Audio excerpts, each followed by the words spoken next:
दोस्तों, इंडिया की industrial history में टाटा ग्रुप को ट्रस्ट और सोशल रिस्पॉन्सिबिलिटी के रूप में जाना जाता है। टाटा ग्रुप एक टेक्सटाइल बिजनेस से शुरू होकर आज एक मैसिव कॉन्ग्लोमेरेट बन चुका है।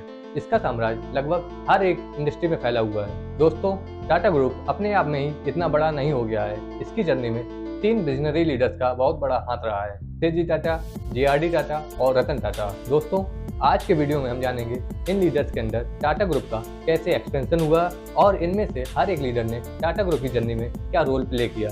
टाटा ग्रुप की हिस्ट्री में पहले विजनरी लीडर थे जमशेदजी टाटा। टाटा ग्रुप की शुरुआत होती है ब्रिटिश एम्पायर से। इस समय भारत कॉटन का सबसे बड़ा एक्सपोर्टर था।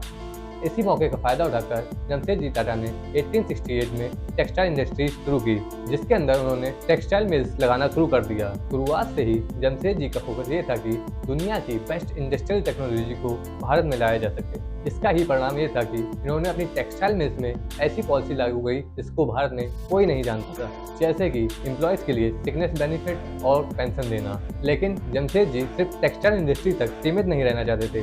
उन्होंने देखा कि कैसे इंडस्ट्रियल रेवोल्यूशन ने यूरोप को बदल कर रख दिया। जमशेदजी की इसी सोच का परिणाम था उन्होंने 1901 में स्टील प्रोडक्शन प्लांट शुरू किया। इस तरह के प्लांट उन्होंने अपनी जर्मनी के विजिट में देखे थे। इतना ही नहीं, इन्होंने हाइड्रो इलेक्ट्रिक पावर प्लांट को भी स्टैब्लिश किया।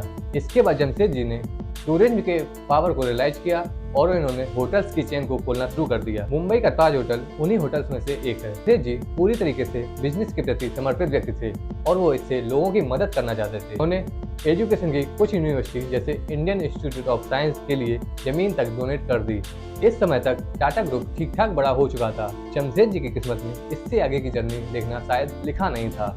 जर्मनी की एक बिजनेस ट्रिप के दौरान 1904 में इनकी डेथ हो गई और टाटा ग्रुप को अपने 2 बेटों के लिए छोड़कर चले गए। उनके बेटों द्वारा अपनी ओनरशिप को एक सिंगल कंपनी में कंसोलिडेट कर दिया और ये कंपनी एक चैरिटेबल ट्रस्ट के द्वारा ओन की जाती थी। जमशेदजी के बेटों ने 1907 में इंडिया का पहला स्टील प्लांट, 1912 में इंडिया का पहला सीमेंट प्लांट और 1919 में पहली इंश्योरेंस कंपनी खोली। इससे पहले कि 1938 में टाटा ग्रुप की लीडरशिप जे.आर.डी. टाटा के पास जाती, टाटा सन्स में कुल मिलाकर 14 कंपनीज हो चुकी थी। जे.आर.डी. टाटा ने 1932 में टाटा एयर सर्विस बनाई, जो स्टार्टिंग में केवल मेल्स कैरी करती थी, लेकिन 1938 में इन्होंने पैसेंजर फ्लाइट भी शुरू कर दी। 1947 में जब भारत आज़ाद हुआ तो आपको लगता होगा कि ये टाटा ग्रुप के लिए फायदेमंद रहा होगा, लेकिन हकीकत इसके उलट थी कि उस समय की सोशलिस्ट सरकार प्राइवेट बिजनेसेस के लिए सही नहीं थी। प्रधानमंत्री नेहरू ने देखा कि जे.आर.डी. टाटा की एयरलाइन इतनी सक्सेसफुल बन गई है, ये देखकर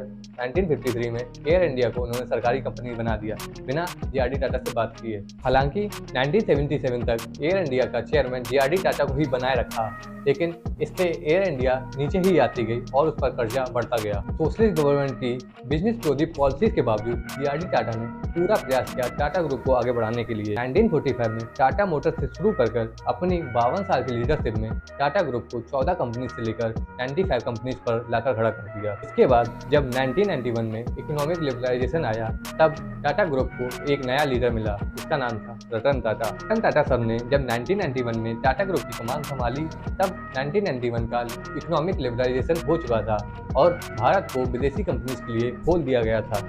टाटा ग्रुप अभी तक एक प्रोटेक्टेड इकोनॉमी में काम कर रहा था, जिसमें बाहर की कोई भी कंपनीज नहीं थी, लेकिन अब टाटा ग्रुप को बाहर की कंपनीज से भी कम्पीट करना था। 1991 के पहले सोशलिस्ट सरकारों की वजह से टाटा ग्रुप की अपनी ही कंपनीज में हिस्सेदारी कम हो चुकी थी। इसको दोबारा बढ़ाने के लिए रतन टाटा ने टाटा सन्स की 20% हिस्सेदारी बेची और उस पैसे का यूज टाटा ग्रुप की कंपनीज में अपनी हिस्सेदारी बढ़ाने में किया, स्पेशली टाटा मोटर्स और टाटा स्टील में। इसके बाद रतन टाटा ने टाटा ग्रुप की सारी कंपनीज को consumer and retail, manufacturing, realty and infrastructure services, financial services, defence और एयरोस्पेस और कम्युनिकेशन और आईटीज जैसे 7 सेक्टर में डिवाइड कर दिया, जिससे कि इन कंपनीज को और अच्छे तरीके से मैनेज किया जा सके। इसके बावजूद टाटा ग्रुप अपना मार्केट शेयर लूज कर रहा था। इसको काउंटर करने के लिए इन्होंने विदेशी कंपटीटर को खरीदना शुरू कर दिया और उनको टाटा ग्रुप में मिलाना शुरू कर दिया। ऐसे ही कुछ एग्जाम्पल हैं।